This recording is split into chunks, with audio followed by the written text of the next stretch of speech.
All right, y'all, RichesMethod, back at it again. Make sure to give me at least 400 likes at this point. This video is going to be some confirmation of information that I have based on questions that I've gotten and comments that I've gotten. Now, big disclaimer, because I don't want to get these messages, man. You know how y'all do. I don't want to get some message saying, hey, man, you just dated the wrong ones and all that. Listen, I'm giving general information from some stuff I've experienced and also from things other guys have experienced that I've known. As you guys know, I used to live in the DR for over 2 years, about 2.5 years, let's say, straight. All right. So I want to get into some of those. That's a disclaimer. Everything that I'm talking about does not apply to every single person. Nothing is a complete of everybody in the world, by the way, not just here. All right. So let's get into dating first. All right, so the first thing I'm going to cover is dating, right? Single mothers. Why? Because I've gotten questions like, hey, man, if I send the girl this much, is that enough to support the girl and her kid in that country? All right, so listen, income, expenses, it's generally going to change based on where the person's living in a city area, if the girl's living in a city area, if she's living in a country area, or she's kind of like in a smaller city, right? But in general, depending on what her job is too, a Dominican could survive pretty okay on about $1,000 a month. All right, so why am I saying that? Okay, obviously people make less and they're gonna be people who could make more money, right? So I'm talking about somebody, by the time they pay their rent, if they're living upper middle class or middle class. Unfortunately, I gotta say to most of you guys are talking to the girls who don't even fit that, so they could survive off of, but like for them and a kid, about 600 US a month, because if she got a small apartment, 1 bedroom or 2 bedroom, depending on which part of the island she's in, she could be paying $250 a month. $300 a month for a 2 bedroom with a pretty good size, especially on the North Coast in a regular area, right? In the city, maybe anywhere from $200, $250 for a 1 bedroom, even a 2 bedroom. Hell, there's some girls paying for 1 bedrooms in the hood. That's about anywhere from $100 to $150 US. So I'm talking about somebody also supporting a kid and themselves with food. I'm talking about somebody being able to go out, party, pay for transportation, buy a little clothing that they need, you know, have a few drinks, the basics of life, right? Enough for them to go to their job too, obviously, and bring in some money, and then they're living even better than yours. But let's say she said, I got no job, and you just want to know what you should be a Western Union pappy about. Now, that's not my thing personally, but hey, I know you guys already do it, right? So just to give you a ballpark figure of some of the major things that is necessities, right? So that would cover her for her living, her electricity, which could be like $20, man, to $30 even most. If she get a $20 bill, that's a high electric bill. You understand? In this country, in this island. So covering water, because of course, lifestyle-wise, the girl gonna gotta buy water here, the big blue bottles, or even the smaller ones, right? And then of course she's gotta buy gas, cooking gas. Now electricity goes out in this country, so the standard usually is people don't really have electric stoves because hell, you can't cook when the light go out, right? Oh, we got some copyright music here. This girl right here was pregnant. I mean, like huge belly. Yo, real quick, for you guys who think that everybody in the DR is poor, see these Range Rovers right here? All right, so you already know they're expensive in the United States, right? Imagine shipping that to an island if you're the car dealer, and then having to put the import tax on top of that and enough money on it to also resell it so you can earn income on it. Most people here build a house piece by piece as they get the money, or if they get a mortgage, it's usually 5 years, they gotta pay it off, and if it's been more than that, they own. No mortgage, man.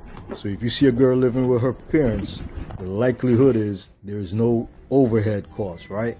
No mortgage. So everybody uses the propane gas, is what you would call it where you're from, Let's go some places in New York, for example, or Canada. They might deliver propane for heating, depending on where and how you live in the United States, right? But this is just the standard here, okay?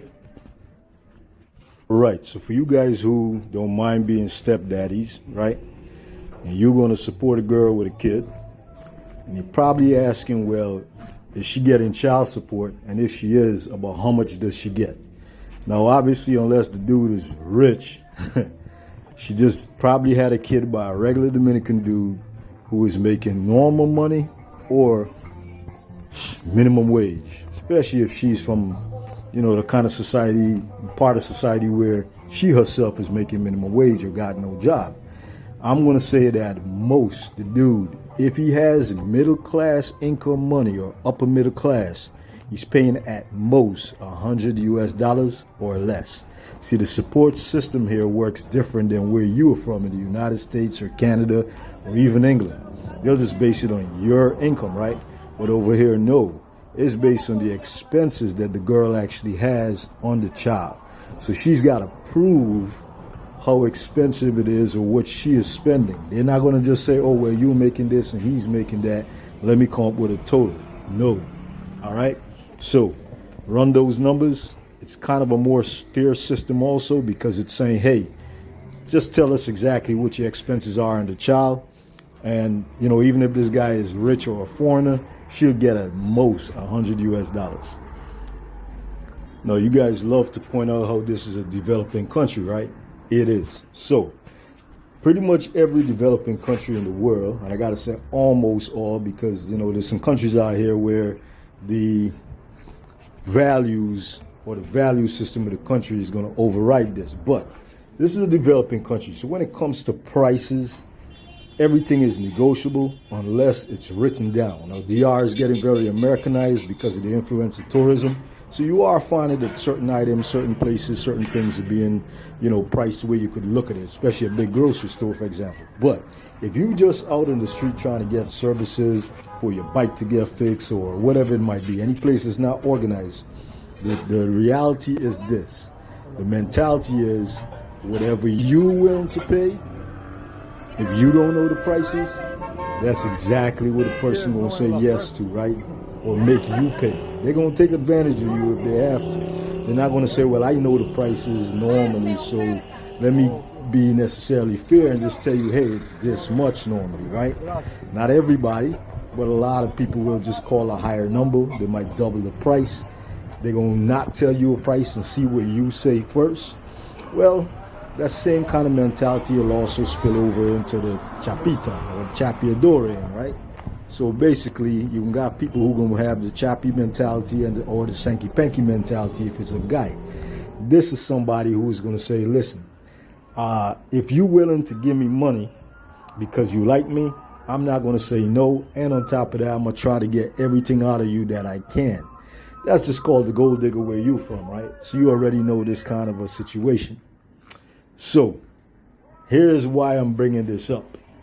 If you happen to run into a chapiadora, and for the women, if you happen to run into a sanky-panky, and this person, you know that you like them, and this is how they kind of make their living off of dating people, the likelihood is this person might already got somebody in their life, either Dominican or foreigner. And they might tell you they're single and they ain't got nobody.